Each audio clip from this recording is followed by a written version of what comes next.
ప్రసాద్ గారు ఏంటి వాళ్ళిద్దరు లొంగిపోవడం వెనుక ఉన్న ఆంతర్యం ఎలా చూడాలి? ఇన్ని రోజుల తర్వాత వారం రోజులు పెట్టి వాళ్ళ అజ్ఞాతంలో ఉన్నారు. ఈ రోజు వచ్చి లొంగిపోవడం, కోర్టులో జరుగుతున్న అంశం అవనివ్వండి, లేకపోతే పోలీసులు చెప్తున్న అంశాలు అవనివ్వండి, సిట్ ఏ రకంగా అడుగులేస్తున్నారు, ఓవరాల్గా ఎపిసోడ్ని ఎలా చూడాలి? అసలు బాడీ ఏది? ఇది అందరూ ప్రశ్నించేది.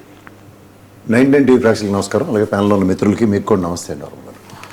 సార్, ఇది ఇవాళ నిన్న 29వ తారీఖు అంటే ఇవాళ ఒక వైటల్ రోల్ ప్లే చేసే కోర్టు మీద అందరం ఎదురు చూస్తున్నాం. అసలు ఈ డెవలప్మెంట్ నిన్న జరిగి ఉంటే అట్లీస్ట్ ఒక అంబిగ్యూటీ లేదంటే ఒక ఎయిర్ క్లియర్ అయి ఉంది. నా పోలీస్ కానిస్టేబుల్, హెడ్ కానిస్టేబుల్ను ఈయన కనుక సరెండర్ అయిన విధానం కనుక చూస్తే ఇది నిజంగా స్ట్రాటజికల్ మూవ్ అయ్యి ఉంటే నిన్న ఖచ్చితంగా సరెండర్ చేసి ఈ సాయి అనే విషయాన్ని ఎస్టాబ్లిష్ చేయాలి. కానీ అదేంటి, కోర్టు పరంగా ఇవాళ జరిగిన పరిణామాలు చూడండి, అవి ఏవీ లేనట్టు ఇవాళ వీళ్ళు సరెండర్ అయినప్పుడు అంటే ఇక్కడి నుంచి ఏం ఎస్టాబ్లిష్ చేస్తుంది? ఇన్వెస్టిగేషన్ అథారిటీస్ ఈ రోజు దాకా చేస్తున్న సిట్ ఇవి నిన్న ఎస్టాబ్లిష్ చేయకుండా వాళ్ళ కోర్టులో డూ ఆర్ డే సిచ్యువేషన్ వాళ్ళకి అంటే ఖచ్చితంగా ఇది డొల్లతనం. రెండోది ఏంటంటే, నేను మొదటి నుంచి మీ డిబేట్లో 4 సార్లు 5వ సారి డిబేట్ డీజీపీ గారు ఫస్ట్ ఎందుకు రియాక్ట్ అయ్యి డీజీపీ ఒక ఎంక్వైరీ కమిటీ ఎందుకు వెళ్ళలేదు? గౌరవ ముఖ్యమంత్రి గారి ఆధ్వర్యంలో వచ్చిన ఈ కమిటీ తప్ప డీజీపీ గారి ఆధ్వర్యంలో ఈ కమిషనర్ ఆఫ్ పోలీస్ మీద, ఏసీపీ మీద, ఎందుకంటే ఎన్బిడబ్ల్యూ వారెంట్తో అక్కడి నుంచి ఎప్పుడైతే తీసుకొచ్చారో దాని పర్యవసానాల యొక్క సారాంశం జనరల్ డైరీలో ఎంటర్ కాకపోతే ఫస్ట్ ప్రైమ్ ఆఫీస్గా కమిషనర్ ఆఫ్ పోలీస్కి రెస్పాన్సిబిలిటీ. రెండోది ఆ ఏసీపీ ఎవరైతే డైరెక్షన్ ఇచ్చారో ఇది టాస్క్ ఫోర్స్ అథారిటీస్ని పంపించిన దానికి immediate responsibility ACP. Third alternative వెళ్ళిన టాస్క్ ఫోర్స్ సభ్యులు ఎవరికి హ్యాండ్ ఓవర్ చేశారన్నది జనరల్ డైరీలో రాకపోవడం ప్రాథమిక తప్పిదాలు. ఈ తప్పిదాలని ఎన్ని రోజులు కవర్ చేశారన్నది ఇంకొక పెద్ద తప్పిదం. అంటే ఒక మొత్తం డిపార్ట్మెంట్లో ఒక స్థాయి కలిగిన అధికారులు అందరూ కొయిలేడి ఈ విధంగా ఈ సమస్యకి పరిష్కారం అన్నది గౌరవ ముఖ్యమంత్రి గారి దగ్గరికి వెళ్ళేదాకా దిక్కుదివం లేని నిస్సాయ స్థితికి సామాన్య ప్రజల్ని, ఒక ప్రజల్లోకి ఒక అనిశ్చితి. ఎందుకంటే వ్యవస్థలు గౌరవించవలసిన ప్రభుత్వాలకి ఒకటి పోలీస్ వ్యవస్థ, రెండోది న్యాయ వ్యవస్థ అన్న దగ్గర వీటి మీద గౌరవం పెంచవలసిన దిశగా చూస్తే ఇవాళతో అయితే నాకైతే గౌరవం తగ్గుతుందా ఏమవుతుందో కోర్టు మీద అయితే నాకు ఆశ్చర్యకరంగా ఉంది.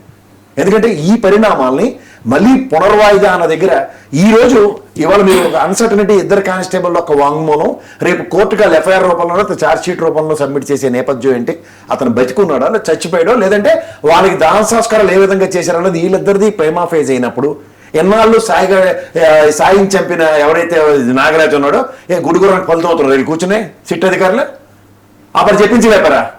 నిజమే, కోర్టుకు కావాల్సింది witness. I'm not having any ambiguity. వీళ్ళిద్దరూ కోర్టులో ఈ విధంగా జరిగిందని క్రానికల్ ఆర్డర్లో చెప్పడం, లేదంటే సాయి ఎక్కడో ఉన్నాడు, ఉదాహరణకి చచ్చిపోలేదే అనుకుందాం హైపోథికల్గా, ఆ చచ్చిపోయిన నుండి పలానా దగ్గర దాచారు, ఇంకా శిక్షిస్తున్నారో కొడుతున్నారో తీసుకొచ్చి రేపు మన అదృష్టాన్ని కోర్టులో ప్రొడ్యూస్ చేశారనుకోండి, ఇంకే తలకాయ నొప్పి లేదు.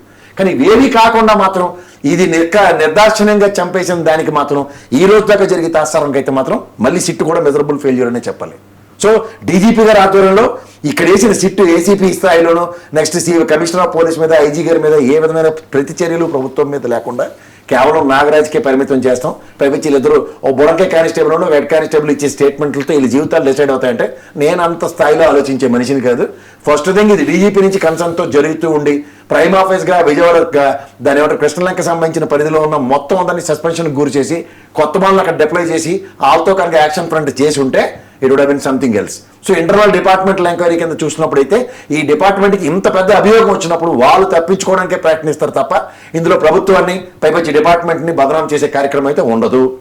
దానికి తగ్గట్టు ఇవాళ కోర్టు కూడా ఆ విధంగా నేనైతే యాంటిసిపేట్ చేయలేదు. ఎందుకంటే as per this thing they are suppose to produce it. నేను రెండో విశ్లేషణలో కూడా చెప్పాను, వరస్ట్ కేసులో మళ్ళీ ఇంకొక ప్రాబబుల్ డేట్కి ఇస్తూ ఆ రోజుకి ఏదో చేయండి అని చెప్పడానికి అయిపోతగలిగి అదే జరిగింది వాళ్ళ.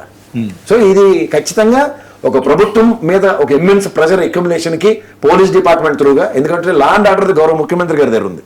ఈరోజు హోంమంత్రి గారినో లేదంటే పవన్ కళ్యాణ్ గారిని అవనపడితే వాళ్ళు బ్లేమ్ చేసుకుంటే టైం వేస్ట్ తప్ప ఇందులో సంబంధిత అధికారులు గౌరవ ముఖ్యమంత్రి గారికి లా అండ్ ఆర్డర్ పట్ల చిత్తశుద్ధితో వాళ్ళు పనిచేయట్లేదని మాత్రం కేటగిరీగా ఎస్టాబ్లిష్ అయ్యింది.